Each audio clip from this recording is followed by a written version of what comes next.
Might wonder what unifies the LOC. Well, there's going to be no acting this year, just talking. Didn't really have time to prepare a proper video that I thought was worthy of commission intro. So this is just where I will talk about our league. We are global number one. We got five countries represented in this league.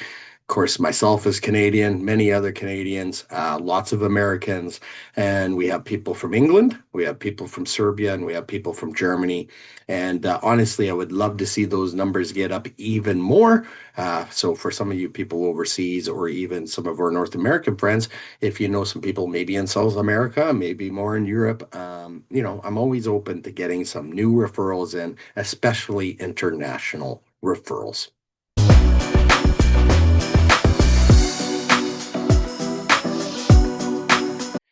Next, well, what keeps us unified? Well, how about the weekly recaps, everybody? For anyone that was around last year, the weekly recaps were added, and what a difference it made, right? I mean, to wake up every morning after football week is over and to go over the recap of every single league in the format of what happened, it really does unify the tiers. And I do think it unifies also the dynasties. So of course, we added the new dynasty this year, so we are now five leagues in the LOC format. And this year, once again, those weekly recaps will be featured, adding the new dynasty as well.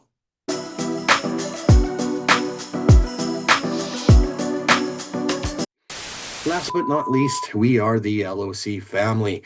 It was funny. This league was once criticized for being a family league. It is a family league. We got wives in here. We got brothers in here. We might even have some sisters in here. Well, so we got a sister-in-law. So yeah, we are family. And honestly, for the teams that have been around a long time, I just want to say thank you. A lot of you have stuck up for me in a lot of scenarios where, I it felt like, is this really worth going on? And lots of shout outs to people like Dushan, Danny, Ryan. I could think of many more, but those are a few that I just think about that were there in certain situations when I really needed another voice, and you were there. So I just want to say thank you to this LOC family for sticking by my side. And really, it's you that makes this the best fantasy league out there. Thank you. A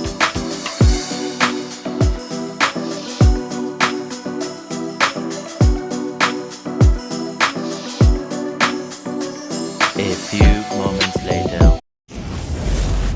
Hey everyone, guess who's back? It's the commish back here with another draft preview. This time we're featuring a fifth year guy in tier one, Chris and No More. He's been in the format a hell of a lot longer than that.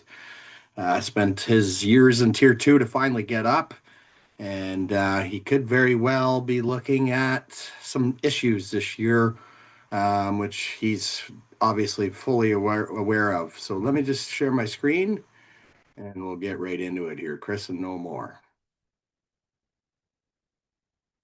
Okay, here we go. Probably one of the best logos in the format. I do love the logo you got.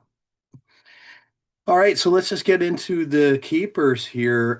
You're going with a quarterback, three running backs, a wide receiver, so a bit of a balance. I could see why you'd go the three running backs with the lack of capital, which we'll talk about in a moment. At quarterback, you're going Bo Nix, and we'll have to see how he recovers from that injury from last year's AFC Championship.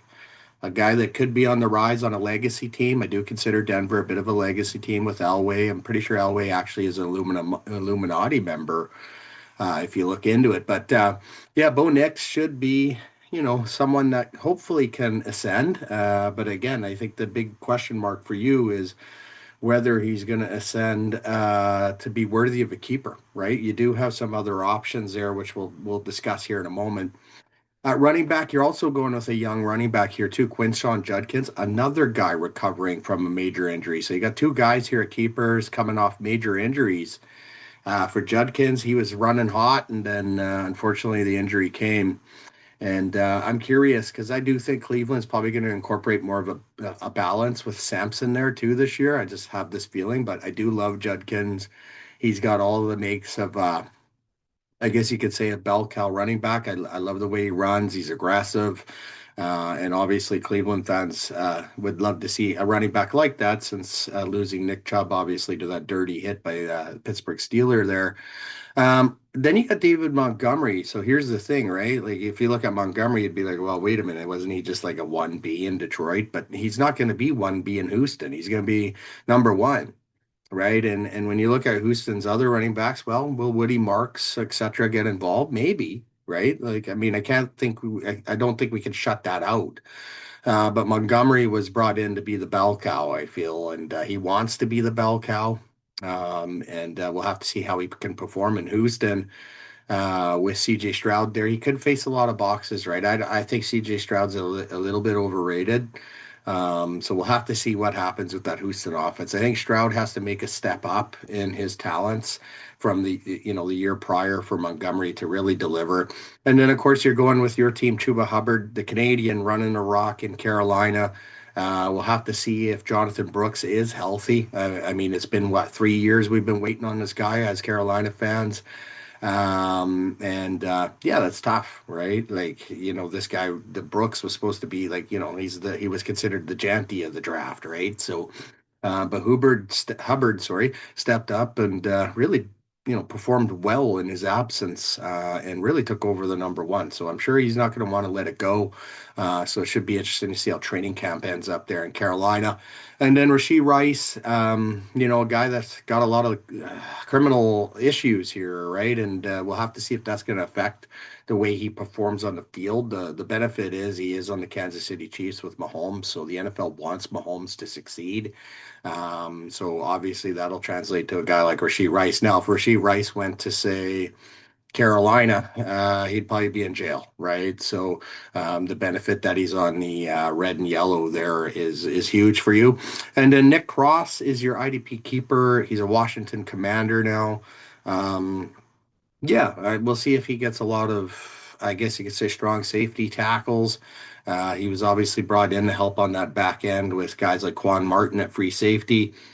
Now, you have a number of other alternative options you could look at. Now, to say whether or not these guys are any better is debatable, but you got Gamonen guy, another running back there. You got Jacoby Myers is there, Jalen Coker to a lesser degree. Ramondre Stevenson is another running back that's near the top of the list.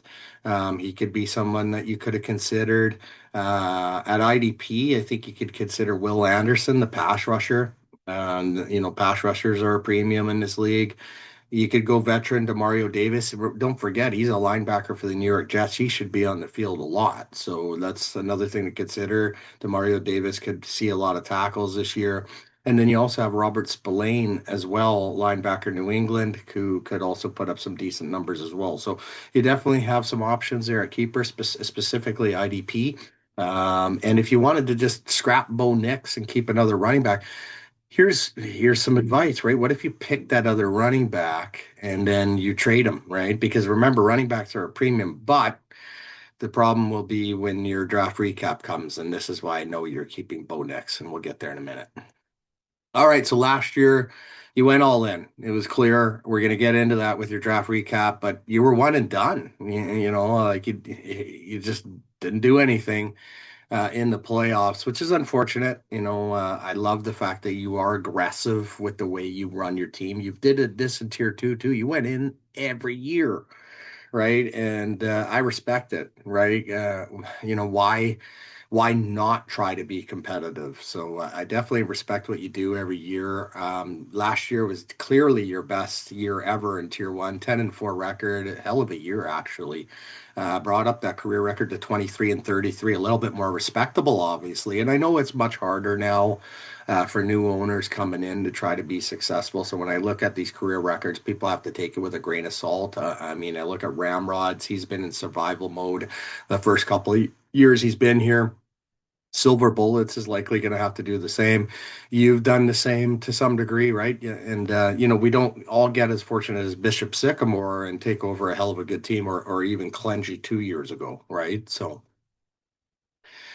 all right, this is where things get a bit concerning, right? So, of course, you went all in. You did the 5 and 10. You traded your first five picks. Boom, gone. And so when I see why would he be keeping Bo Nix? Well, who's going to be available at round 6 at quarterback?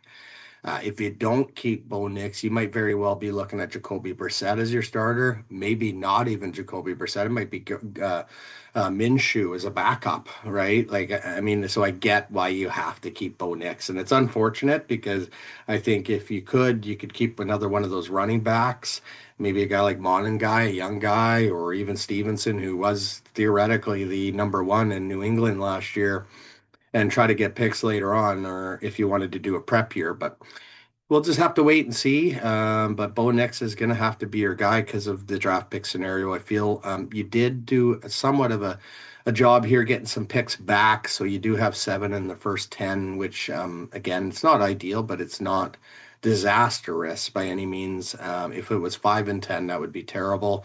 But I do think I kind of try to recall what Deuce's draft pick scenario was like. But you and Deuce clearly have the worst draft pick scenarios in the league this year. I think you're probably the worst, but again, I can't remember Deuce's preview to be honest.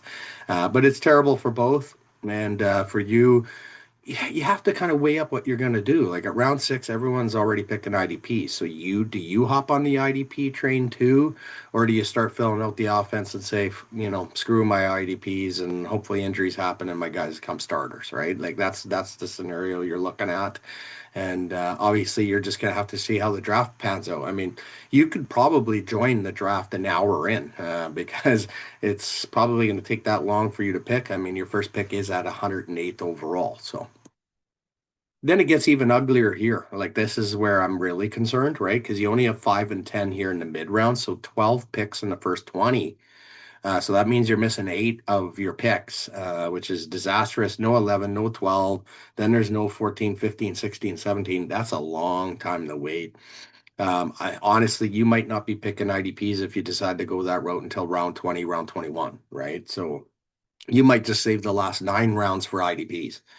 I don't know how you're going to approach it, in all honesty. But I do like this is probably one of the worst draft pick scenarios I've ever seen in the history of the LOC. But I get it, and I respect it. You tried to win last year, and some people don't have the balls to do it, but you definitely did. But now you're facing the consequences this year with so many good owners now in Tier 1. Don't get me wrong, I dropped. Remember? I think it was, what, 2 years ago I dropped. So anyone can drop. I don't really give a shit who you are or who you think you are. We're all that good, right? So that's why, when I look at this scenario, you're going to have to nail on these picks, right? Like you got what, 7, 10, 12, 14, 16, 17 picks in the last 9 rounds. So I guess the bright side is you don't have one in round 29. So you will be able to end your draft a little bit earlier than some others. But um, yeah, I mean, you might even still be filling out the offense here, which, I don't think there's going to be much available. There's usually no running backs even available by round 11, I think. So, yeah, it's going to be interesting to see, Chris. But if there's anyone that can climb out of this hole and that I have faith that can do it, it's you. All right, so likely first pick. This took me a lot of work. I'm not going to lie. I had to go all the way to 108 on the ADP for sleeper. And again, this is sleeper's average draft position. I don't think some of these guys are going to be there at 108, to be honest. But according to sleeper, Dylan Sampson or Braylon Allen, if you wanted to fill in another running back, Denzel Boston still available there. I just don't see it, right? Like the rookies are going to go earlier. But according to Sleeper ADP, that's where Denzel Boston is right now. And then Jerry Judy, I think, would be more in line with who might still be there at 108. So can you imagine if Jerry Judy's your WR2? Going to be a long year, right? All right, so one of my favorite charts of the draft preview, of course, is the barometer chart here. And bottom 4, I do think, unfortunately for you, Chris, this is a very likely scenario. Again, I've already mentioned it, probably the worst draft pick scenario in the history of the league. But again, what a challenge, right? So it should be fun for you. I could see you being consolation contender. I think that would be a huge victory for you. I feel if you can get in a consolation, if you can maybe slightly buy, don't go all in. Maybe you can survive and reset here for next year, which would be fantastic. I see you being a playoff team if you go all in. You could make the playoffs again, but at what cost? I do think it is a survival year here for you, and you should focus on that strategically. Don't go all in, and just try to survive and set yourself up for next year. That's personally what I would do if I was in your shoes. Division title, I think the biggest competitors for the crown definitely appear to be Sky Blue and Bishop Sycamore. They are the strongest teams in the division. And then champion, I just don't think it's happening, right? Unless everybody else's teams get injuries across the board, you go all in and you make all the right picks, then maybe you could be champion.